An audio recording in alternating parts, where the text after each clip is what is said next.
This is Behind the Headlines, with behind-the-scenes analysis on issues affecting Pennsylvanians, sponsored by the Susquehanna Valley Center for Public Policy. Now, here's your host. Hi, from Philadelphia to Pittsburgh and from Erie to Scranton, it's Behind the Headlines.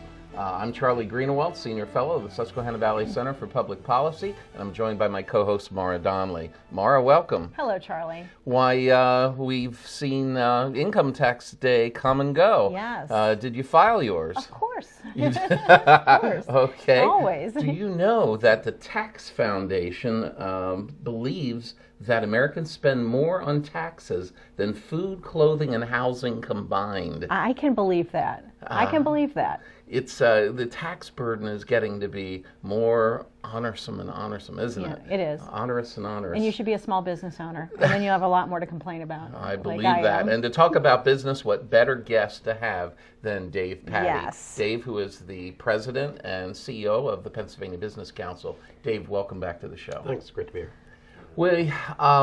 We find that when we're talking about business, there's been a lot of talk in this presidential campaign year about special interests. Hillary Clinton, Donald Trump, Bernie Sanders, Ted Cruz. Everyone says we have to do something about special interests. Are you concerned about special interests? No, I am one. You're a special interest. You Yeah, are. I mean, we all are. And I think, actually I get irritated when I hear those conversations because all Americans are part of interest groups. If you are somebody who had heart disease or cancer in the family and you think there should be more money spent on research, that's an interest group. If you believe that we should take care of our veterans, and I very much believe that, but they're still an interest group. So business is an interest group, unions are an interest group. People of any particular age, if you are older and concerned about the issues of older Americans, that makes you an interest group. When you're younger and you're concerned about the interest of younger Americans, that makes you part of an interest group. Your interest groups like that one will change over time. And some you will join and come back to caring about, say, low tuition when you're 20, and again when you're 50 and paying for your own children to go to college. So I don't think interest groups themselves are the problem. Are we competing for ideas? Are the interest groups having access to the process so that when the business community says something, I do expect that for instance, organized labor community might say something that may not be in agreement. Organized labor is a special interest. And they're a special interest. Environmentalists are a special interest. I mean, so that's not evil. We're all part of interest groups. The real question is, are you active with your interest group? Do you participate in the democratic process and help get those views out there? Well, how do you, as an interest group, decide what you're going to be for or against? Sure.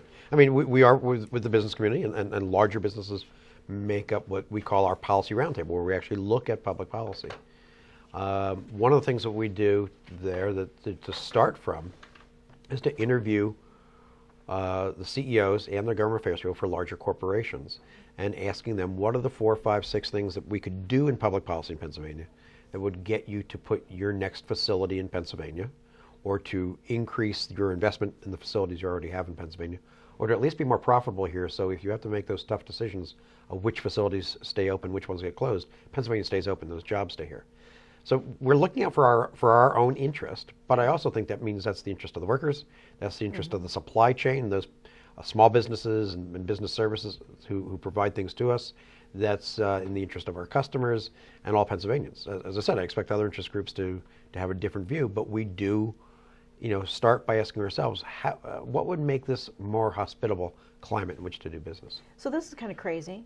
As a special interest, your interest seems to be Pennsylvania and its employees and building our economy. So right. That doesn't sound so evil. No, it doesn't sound so evil. Now, let's be honest. So something that makes us want to stay in Pennsylvania and make us more profitable, some other interest group might say, oh, but there's a cost to that, whether it be an environmental cost or a cost to the workforce. So that's where we go to the Capitol, and I testify, they testify, we provide data, they provide data.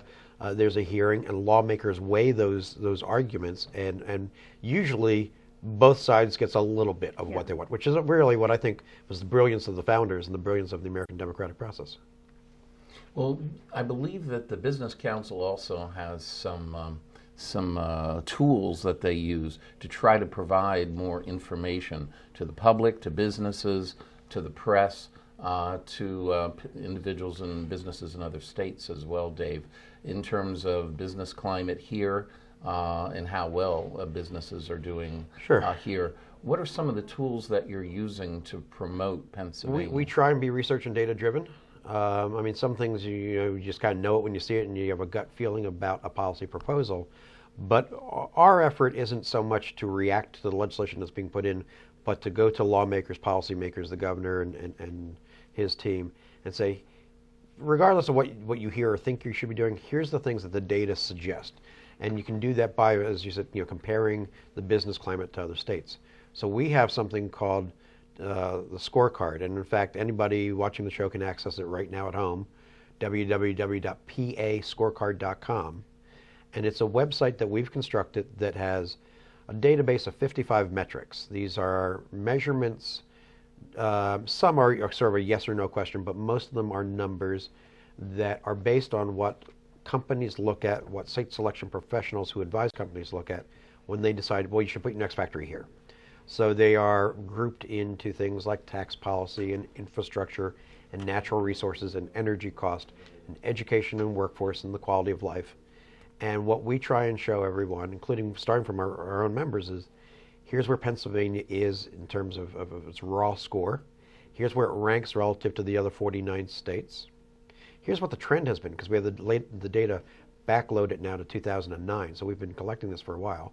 So we can look at time series data. Are we getting better? Are we getting worse? And it lets us gauge some proposals from the General Assembly and from lawmakers as well, and say, well, if you do that, we would move from this rank to this rank. We'd get better, and that's a good thing. Or we think we would, that would probably push us down a rank. So it allows us to help, from an objective point of view, look at the data. Across the country, Dave, are there any other business groups in any other states that specifically do the same thing that you're doing here to promote Pennsylvania? There's a couple of other states that do, not exactly the same methodology, but do some things like this. Mm-hmm. So it's not uncommon. Often people compare tax rates, and tax rates are important, and we do that on the pascorecard.com. But we also provide a lot of explanatory data.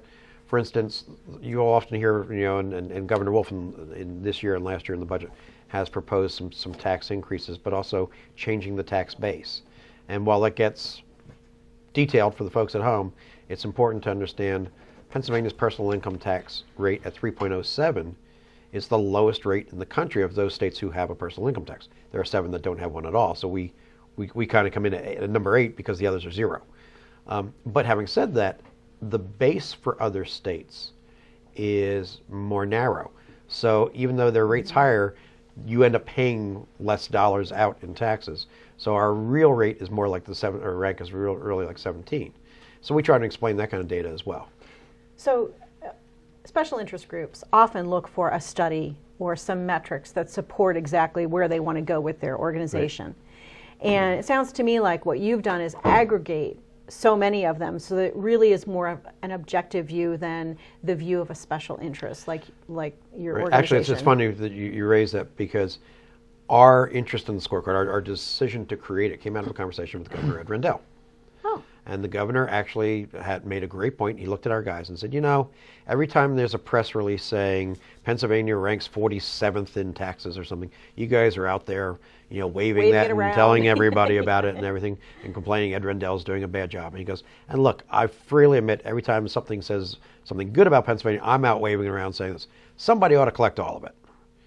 And it was a very good conversation in which we said, Governor, you're right. Somebody should. And so we looked at studies that other people did of comparing states. And we started from that. And we found that if you said, well, Pennsylvania's in the top 10, give them an A, next 10 a B, next 10 a C, so on through F. We did that for a couple of years using some students and professors from Shippensburg University. What we found is Pennsylvania was a C state.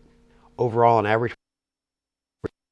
But it also taught us that we needed our own statistics that can be replicated year after year after year exactly the same way, that there's not an indice where you're taking this plus this plus this, divide by that, but where it's very transparent to anybody who looks at it, where does Pennsylvania stand? But as you go through those numbers that we have in the PA scorecard, through the 55, you'll find out Pennsylvania is very good on some things. Pennsylvania is very poor in some other things, and we're in the middle on a lot. So our message to lawmakers is, find the thing that you want to fix and go with it. If you're a Is Democrat, you might want to work. Okay? Well, I would start with the low-hanging fruit. So if we're in the 40s, something's wrong. Right. If you're a Democrat and see something in education that you want to do because we're in the 40s, do it. If you're a Republican who sees something in taxes in the 40s and you want to do it, do it. Either way, we make Pennsylvania better, right? And we also have to talk about how do you stay in those top 10, top 20? How do you stay as one of the better states? But you're right, mediocrity we don't find is good. So how do we start taking the mediocre and make them good, and from good to excellent, and then maintain that excellence? The same conversation you would have with your children at home about their grades. That is true. Dave, if you were to go to the scorecard, do you remember, I don't mean to test you here, but do you remember what is Pennsylvania best at? And what is Pennsylvania worst at, if we were to look at all these statistics? Business taxes, we are renowned for being among the worst. The personal income tax, which also applies to small businesses, mitigates overall scores when people give us an overall score. For corporate net income tax, we are the second worst in the country. But your organization has worked relentlessly over a number of years to try to... You're trying to tell me I've failed here. No, to try to to lower this. Right. So we're trying to address this, but I mean, this gives us evidence of where we stand relative to others. Education things, we tend to be very good. Some mixed results in there, but we tend to be pretty good in education, okay on workforce development.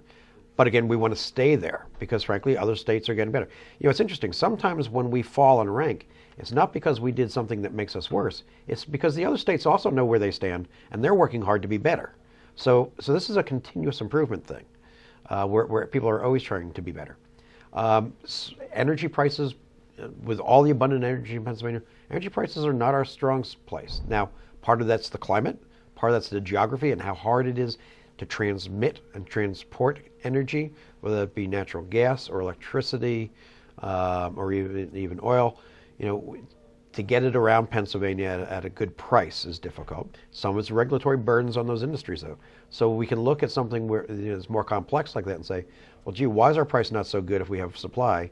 What are the regulatory burdens? What are the infrastructure burdens? How can we mitigate those to make us better, make us more attractive? So it's not always a simple answer, but it gets you to have an adult conversation instead of the sound bites that I think too many interest groups do of, high tax is bad, low tax is good. Well, it's a little more complex because, frankly, when you get to say something like education spending, there is a certain amount of money you have to spend to have the quality that you want to have. So it's finding that right place in the middle. It's finding that optimal place. Who's finding the scorecard the most useful? And this is double question. Who's finding it the most useful, and who do you think ought to be looking at it that might not be at this point? Sure. Well, everybody ought to be looking at it. Everybody. And ought to be checking back because we update every quarter. Okay. A lot of the data sources, not all of them, not exclusively, but a lot of the data sources are from different federal agencies, but they don't find new annual data always at the same time. So our consultants go out once a quarter and gather all the new things and everything that they expect to be new in that intervening period and put it up. And some of the statistics, particularly education, comes to mind. There are some studies there we use there every other year. So there's a lag in between data. But we're constantly looking at, so you always want to know how are we doing this year. It's like checking the box scores in baseball. Yeah. Where are we now in the standings? But also it's interesting. I find the media likes it because it gives them a snapshot and some quick data and a one-liner for a story. Senator X introduced legislation to do this. Pennsylvania ranks this according to the Pennsylvania Scorecard. So it's good for them. I've found other interest groups and frankly even academics. So college professors, one of the things we allow you to do is download for any of the statistics, you can download the entire database, all 50 states for all the years we have. Go to it, do your own analysis. Don't take our word for it, but we want to have that transparency so people Charlie's going to do that today. I would welcome people Absolutely. using the data for studies so we can have that civil conversation. Those types of data sources are prized by academics. And I mean, it's something we put a real investment in. This is real money that we're spending to do this every year, as you can imagine, to keep that updated. But it's something that we see as something we should do for ourselves because the business community themselves needs to understand this. What I hope they don't do is look at it and go, wow, I'm moving to North Carolina or Texas. Yeah. But we frankly need to know where we stand. Right. And then advocate for those things. But we think it's an investment in a product that helps us as it helps the people of Pennsylvania.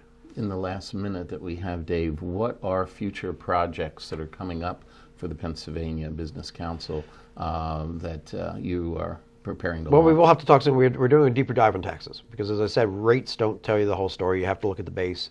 You have to look at some other things. So we're doing some work with the Tax Foundation that we'll be rolling out in coming months, providing policymakers, the media, the public, anybody who wants it, with a chart book, if you will, of Pennsylvania's business taxes. How do they stand relative to our most competitive states, but relative to the whole country? But really get into also how are they applied? What does it mean when you hear about certain exemptions or deductions, and how do we handle those? And special interests are not evil. Not evil at all. Not evil. Thank you very much. On that note, we'll go to the next segment, and thank you very much for being with us again, Dave. And stay tuned. We'll be right back on Behind the Headlines. Behind the Headlines is brought to you as a public service by the Hospital and Health System Association of Pennsylvania, helping hospitals provide healing, health, and hope to communities across the state. And by the Pennsylvania Business Council, envisioning a commonwealth in which residents enjoy a very high quality of life in sustainable communities. The council works aggressively to define key long-term policy strategies and solutions to make the commonwealth more competitive, creating and sustaining a better Pennsylvania. Additional underwriting provided by the Worrell Corporation Foundation, based in Carlisle, Pennsylvania, by the Edward H. and Jeannie Arnold Foundation, and by the Pennsylvania Manufacturers Association. Business in Pennsylvania is our business. Behind the Headlines is also supported as a public service by Daily Express, transporting construction, farm, and industrial equipment throughout the United States, and by Blackford Ventures, LLC, a private equity firm seeking to make significant investments in real estate, proven business enterprises, and their leaders. Find out more at www.blackfordventures.com. And by the Pennsylvania Highway Information Association, the go-to source to learn about transportation projects and issues. Visit pahighwayinfo.org. Welcome back to Behind the Headlines. On this segment, Maura and I are fortunate enough to have a gentleman who represents one of Pennsylvania's truly unique services to the taxpayer, and that is done through the Public Utility Commission. We have with us John R. Evans, and Mr. Evans is the Pennsylvania Small Business Advocate for the Public Utility Commission. This is a very unusual position, John. Perhaps maybe even before we talk about that, let's talk a little bit about you. What's your background that prepared you for this position? Where do you come from, and you have some interesting careers before this position. Well, thank you, Charlie and Maura, for having me on the show first, and I'm very happy to be here today to talk a little bit about OSBA's operations. But as far as I'm concerned, I do have an interesting background. I've had several different careers. Started in TV news at the ABC affiliate in Erie, Pennsylvania, and was able to be a sports anchor and later on become a news reporter over the last over 20-year period from 1980 to 2000. Are in there 2000, sports teams in Erie? There's sports teams. There's lots of sports teams in Erie. Okay. Yeah, and we're located right between Cleveland, Buffalo, and Pittsburgh. Okay. So there's Well, there's something called the Monsters up there. I really enjoyed that part of my life, but transitioned in 2000 to the world of politics and ran for the House of Representatives for an open seat that was available at that time in the 5th District. Successfully became a state representative and served 6 terms in the Pennsylvania legislature before retiring in 2012. I was appointed then to this position in 2012, and I've been there now going on 4 years at OSBA. And I think that being a legislator, you have lots of interactions with small business people throughout your legislative district and understand some of the needs and struggles that they face. So this was very much a natural fit for me to transition and to lead our office in helping our small businesses across the Commonwealth. So as the small business advocate in Pennsylvania, it sounds like that would be just an overwhelming, but you really work in a specific area. So can you tell us a little bit about sort of that niche market that you're in right now? Yes, Maura. There's a very, the way that the bill was designed, the act that formed our office back in 1988, it was very narrowly defined that the OSBA was to work in the utility areas alone. We don't, if people call and say, listen, Mr. Evans, can I get a small business loan? well, we have to refer to another agency. I bet you get those calls too. We do occasionally get those calls, so our title is somewhat misleading in that regard, but we are narrowly focused to dealing with utility rate cases that come before the Public Utility Commission. And we get involved fighting for the classification, the overall class of customers in the commercial class, which is between the consumer class, the commercial class, and then the industrial class. So there's 3 different classifications generally on utility bills. We're trying to advocate for the people in the middle who traditionally did not have representation when it came to potential rate increases. Mm-hmm. Yeah, how did this office come about, John? This was a enterprise, a product of legislative action in the Pennsylvania General Assembly. Could you tell us a little bit about the genesis of the office? Yes, Charlie. As I mentioned before, we were part of an act in 1988 that created this office. They saw a need because utility customers in the commercial class were in some regards being taken advantage of. We have a very strong consumer advocate in the Commonwealth. We always have traditionally. The large industrial companies have people that specialize in dealing with utility rates for the large commercial customers. But the people in the middle, the small business folks, in many cases, they're too busy running their business to be involved with a potential increase in a utility cost or to have an attorney come down and fight on their behalf. And there's an old adage that, when you go to the dinner table, if you don't have a seat at that table, many times you find yourself on the menu.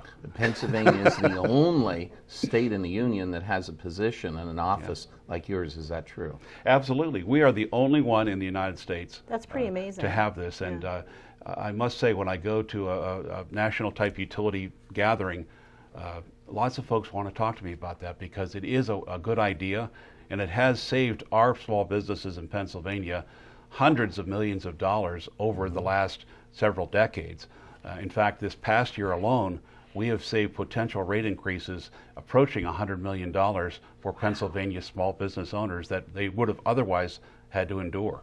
Wow. I think it's really important to note that you are an independent agency. Yes. You're not under the general fund. So can you tell us just a little bit about that Right. for our taxpayer viewers?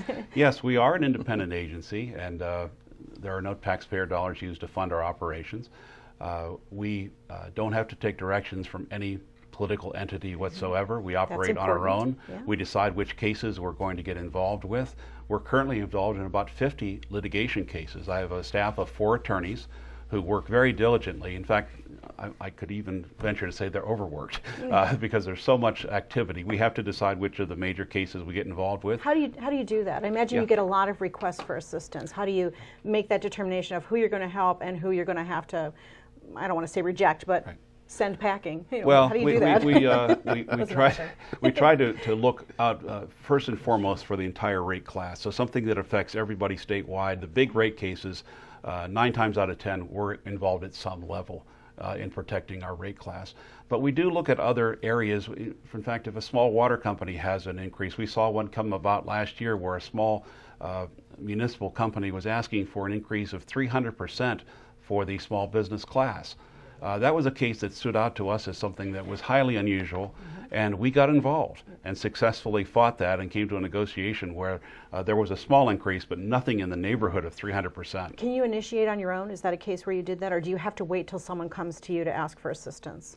Well, we initiate those on our own when we see the filing come. We see all the filings that come to the Secretary's office at the Public Utility Commission. But the other facet of our office that I'd like to mention is that we do field phone calls from individual business owners.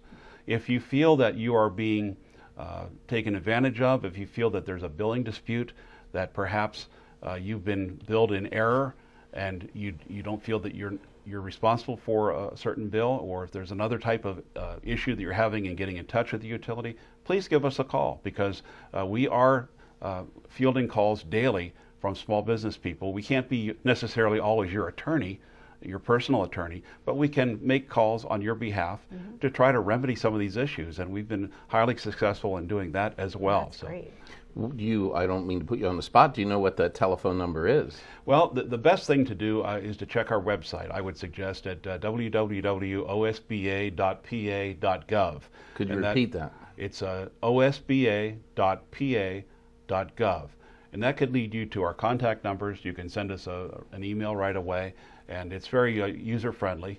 We've redesigned. Teresa Wagner, our administrator in the office, has done a wonderful job the past year in redesigning this website and making it more user-friendly. Oh, that's great. And so we do get lots of hits on that as well. And part of my job is to go out in different parts of the state and talk about OSBA, let people know that we're here and that we're here to help.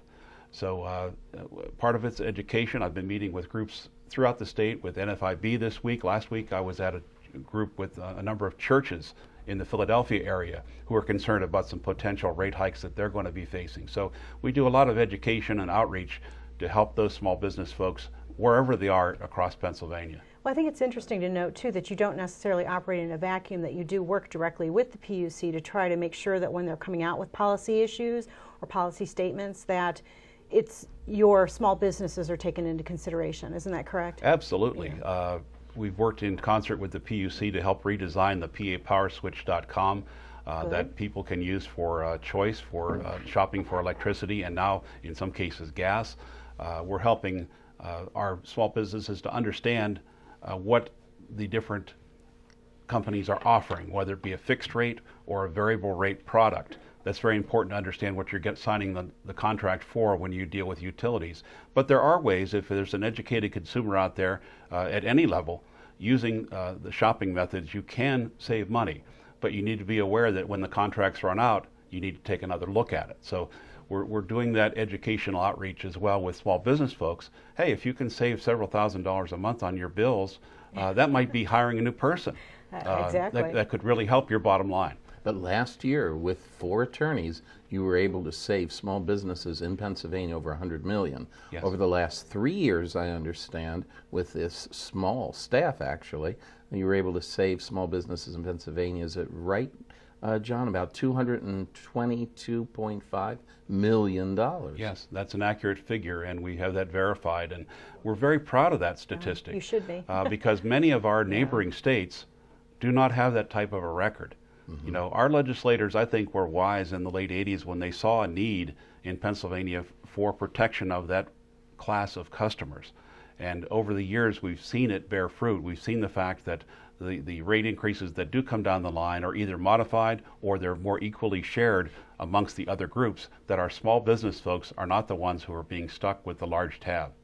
Okay. That's great. And we'll put your website address up on our screen. Fantastic. For our viewers so they can facilitate getting a hold of you then. We want to thank you very much for coming to join Mara and me today. Thank you. It's been my pleasure. Thank you. And we'll be with you again next week for another edition of Behind the Headlines. Tune in then. We'll be waiting for you.